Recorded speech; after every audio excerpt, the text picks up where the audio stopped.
That's awesome. Maybe turn around and I come up.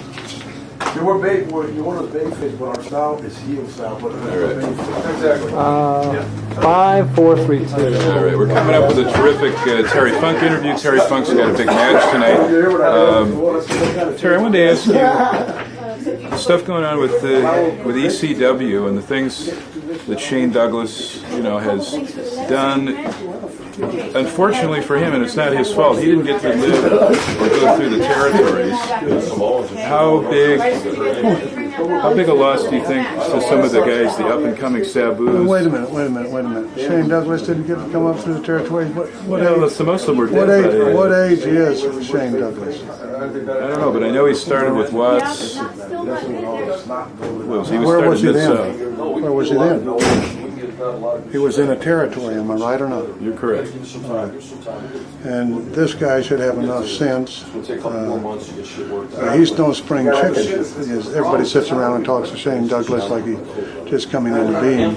No. I also take some of the responsibility for him being where he is today in ECW. As far as his wrestling ability and his ability in the ring, I think he's great. I think he's got a lot of capabilities.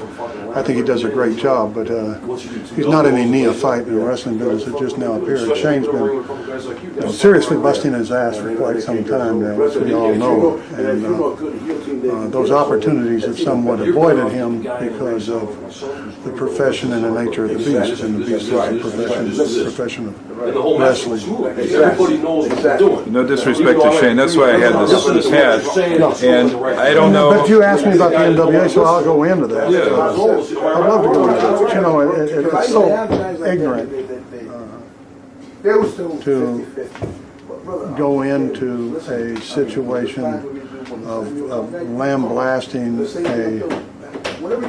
not an organization, but a time period and an era in professional wrestling that was quite an era, and it was, believe me, it had a lot more dignity than the era that we're in now between the NWA, or not the NWA, but the WCW and the WWE. There was a lot of guys that came through that era that had a lot of qualities that are somewhat missing in wrestling now.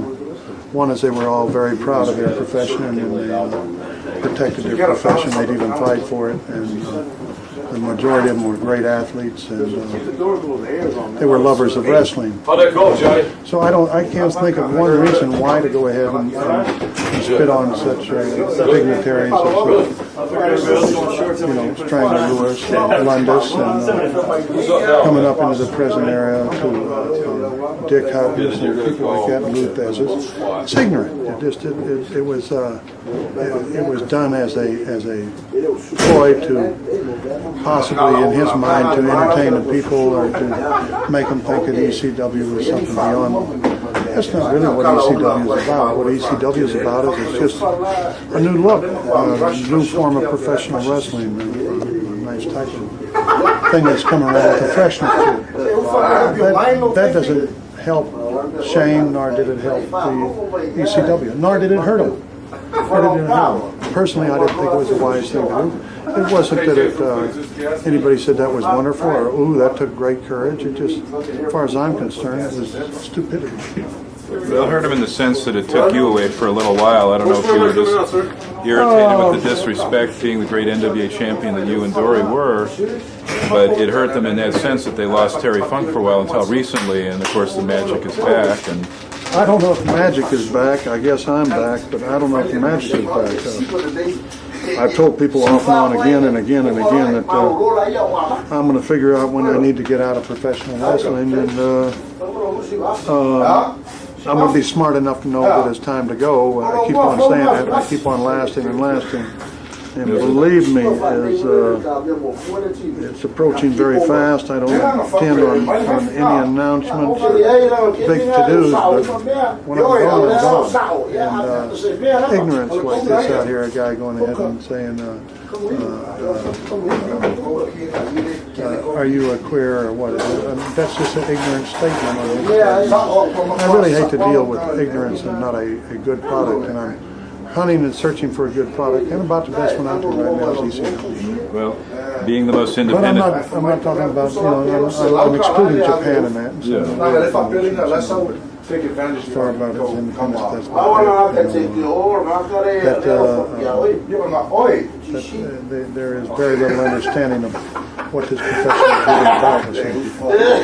Now, I think one of, well, was it 1968 that you first began, or earlier than that? Earlier, 68, I'd already been in Florida for about a year and a half. I started in 65, actually, right before right at the end of the season, the football season, which ended probably November, last of October, 1st of November, somewhere around there, I'm sure. I don't know exactly, and that was in 1965, so I've got my 30 years in, you know.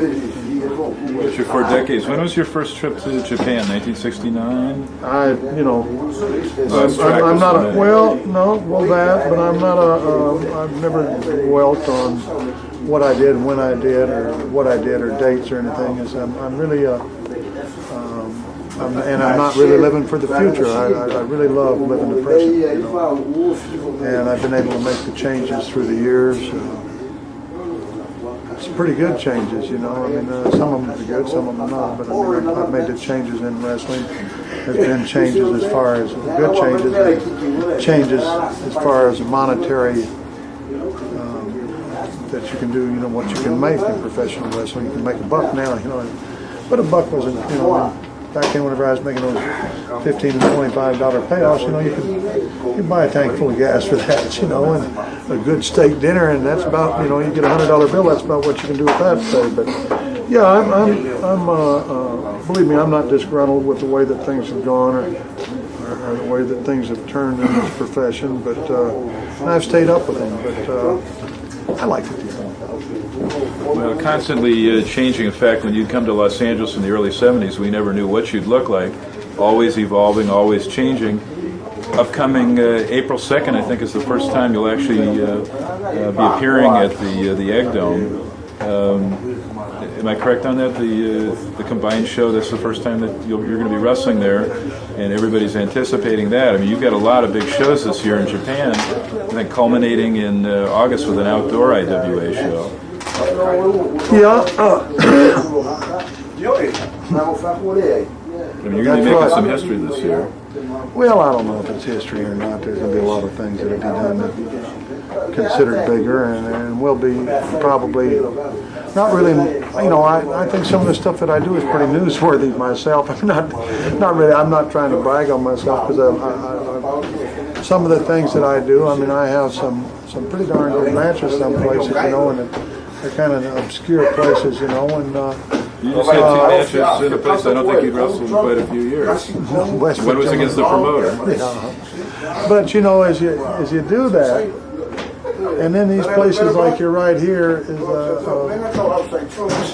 like the WCW and WWF, they have the power of the media, they have the power of turn broadcasting system to promote the things that happen like that. I mean, here's a guy like Sabu that's worked so hard for notoriety, and he's had to gain every inch at a time, and he's had to crawl his way to the top. And whereas if he would be in another situation where he had that media looking at him constantly in this country, it'd be different.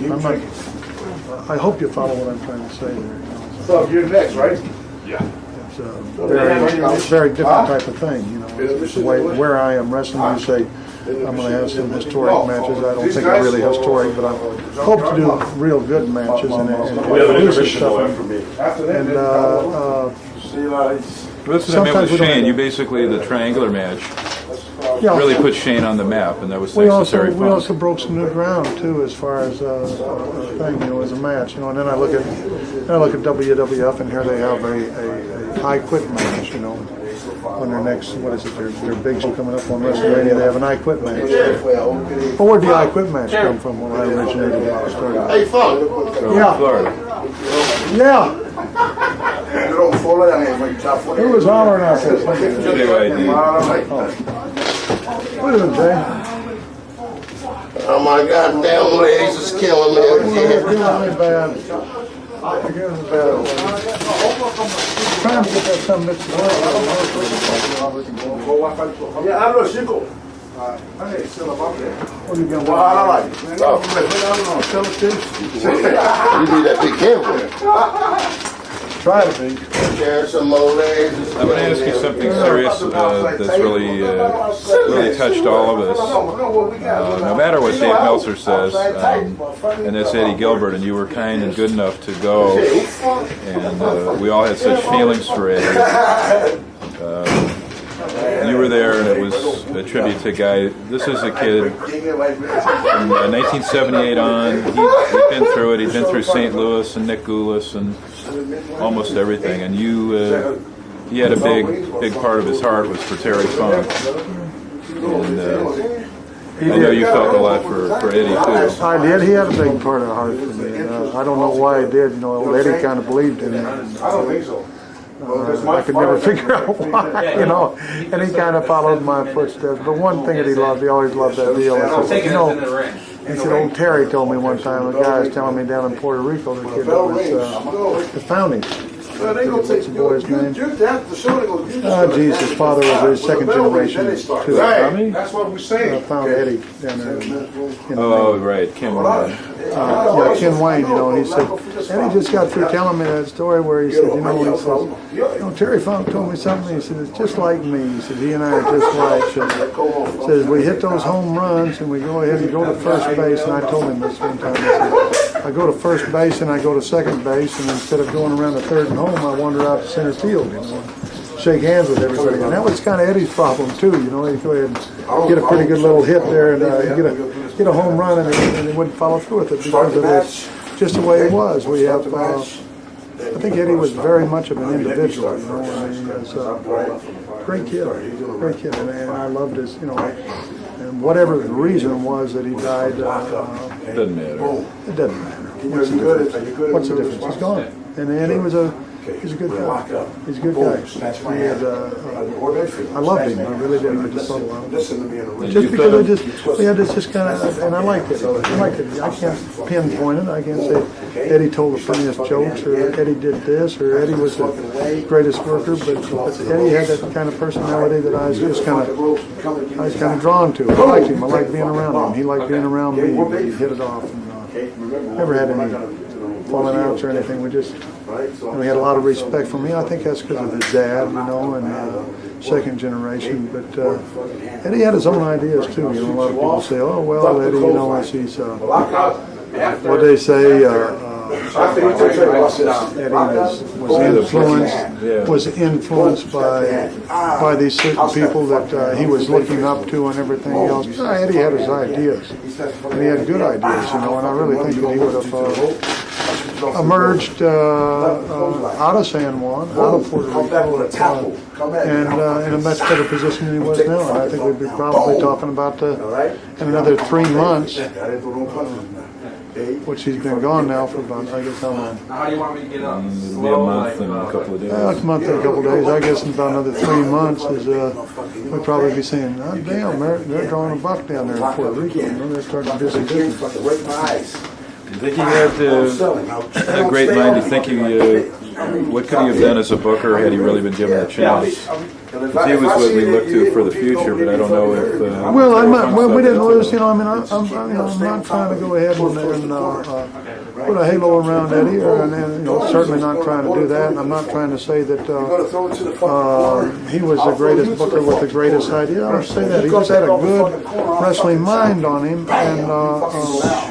The problem with that in this day and age is because there's probably two major organizations, and there's people that think that they're very smart within those organizations, but they're also very endangered whenever anybody has any sense about it toward this business. It does have ideas and everything else. And Eddie was smart enough to keep him out of some places. You follow what I'm saying? Not that he was going to try to go in there and take over or anything like that, because there's a lot of people that just fear people that have the ability to create.